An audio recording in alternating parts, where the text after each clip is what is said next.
आपको लगता है ट्रंप ने ही सीज फायर कराया था? सबसे पहले ट्वीट उन्होंने ही किया था और ये बड़ा मुद्दा बन चुका है, क्योंकि आपने सीज फायर का जिक्र किया इसलिए पूछा। अच्छा, ये तो मुद्दा बहुत था। ट्रंप ऐसे भी बड़बोला आदमी है, कुछ भी बोल देता है। तो ट्रंप पे भरोसा करना बहुत बेवकूफी है। मोदी जी को करना क्या चाहिए कि ईरान और इजराइल वाले मैटर में और अमेरिका वाले मैटर में इन्हें ट्वीट करना चाहिए कि मैंने अमेरिका और ईरान का सीज फायर करा दिया, यहाँ पर बदला बराबर। लेट ट्रंप तुम उधर करेगा तो हम इधर करते हैं। वो अमेरिका है, वो कोई कौन नाराज करता है दुनिया में? कोई नाराज नहीं करता। अबे साले, इंदिरा गांधी नाराज की थी 1971 में, हमारे चौखट पे आके परमाणु बम लाया था, उसके नाक के नीचे हम लोग बांग्लादेश को बना दिया था। तो कुछ लोग तो कहते हैं हमारी फॉरेन पॉलिसी एकदम फेल हो गई है, एक देश हमारे साथ ऑपरेशन सिंदूर में खड़ा नहीं हुआ, जो आसपास के हमारे पड़ोसी हैं वो भी हमारे साथ नहीं है।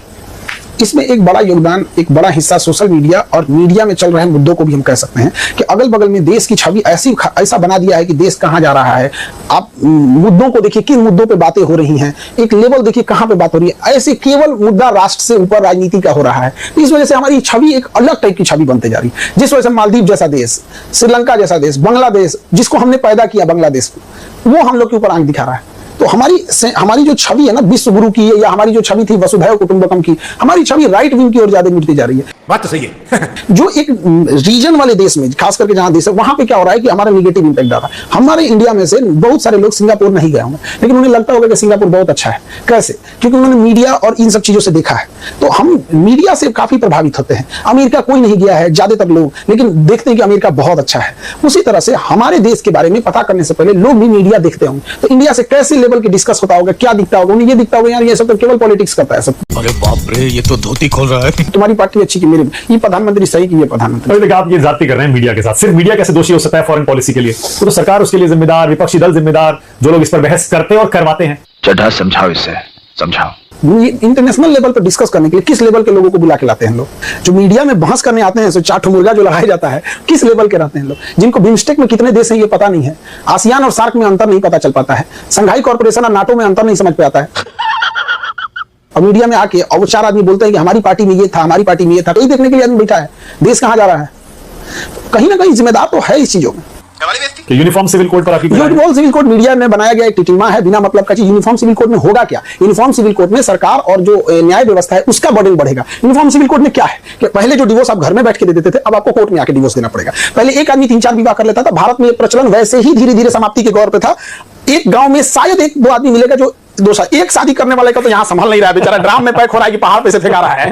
तो यहाँ कौन 2 शादी कर रहा है यहाँ पे? तो भारत में जो पॉलीगेमी है ऑलरेडी अपने पतन के रास्ते पर है। और अगर ये बहुत ज्यादा है तो चूंकि ये तो आंकड़ा गृह मंत्रालय के पास होता है, गृह मंत्रालय ये आंकड़ा जारी कर दे कि नहीं देखो भैया 10% से ज्यादा, 20% से ज्यादा ऐसे मामले हैं तो स्ट्रिक्ट एक्शन लेने की जरूरत। तो इसमें कौन सा ऐसा चीज है? बीजेपी के राज्यों में लागू हो रहा है? नहीं, बात यहाँ राज्य की होती है, कांग्रेस बीजेपी से मतलब नहीं रहता है। समझ रहे हो? बिहार में जो वोटर लिस्ट को लेकर हंगामा हो रहा है, खान सर की, उस पर कोई राय है?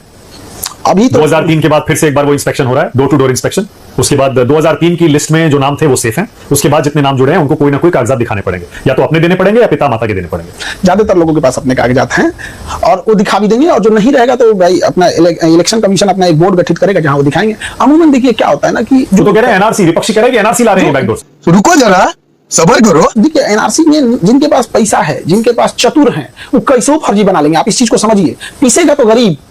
जो बांग्लादेशी एंट्री किए हैं, हम आपसे बार बार कर रहे हैं, जो बांग्लादेशी एंट्री किए हैं वो इतने शातिर और इतने चतुर है ना कि वो अपना डॉक्यूमेंट बना के रखे होंगे। पीसेगा गरीब इंसान जो झुकी झुपड़ी रहने वाला है। रेलवे स्टेशन के बाहर कोई रह रहा है, कोई कहीं रह रहा है, वो बेचारे आप पटना जाइए, गांधी मैदान डिवाइडर के बाहर लोग सोए होंगे लोग, तो गरीब पीस जाता है। दिक्कत यह आता है। अब दूसरा जो चोर होते हैं, जैसे जो बांग्लादेशी हैं, जो रोहिंग्या है, बहुत शातिर है, उन्हें पता है कि हम दूसरे देश में एंट्री किए हैं इसलिए हमको पेपर वर्क से मजबूत रहना है। और जो यहाँ के लोग हैं, अरे चलो ना, चलते रहता है, हमारा ही देश है।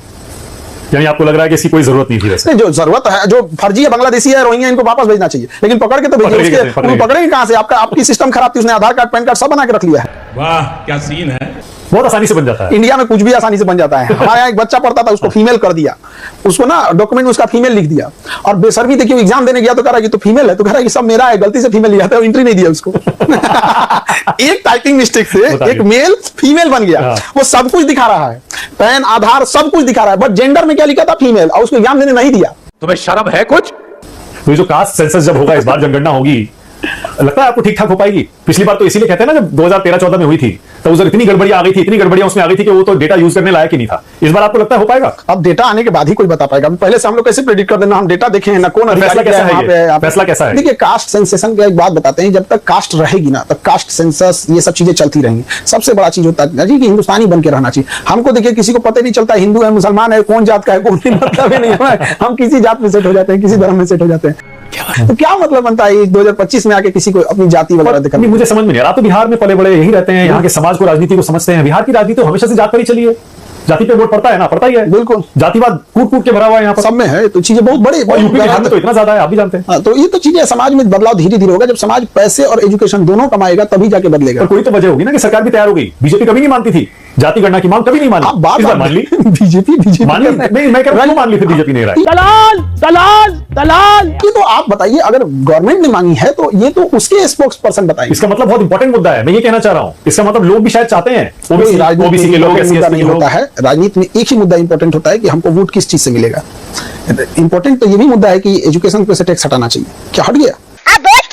यहाँ पॉलिटिक्स में मुद्दा बस ये होता है कि हमको वोट किससे मिलेगा। दूसरा, जो गवर्नमेंट की चीज है वो गवर्नमेंट का इंसान बताएगा क्यों लाया।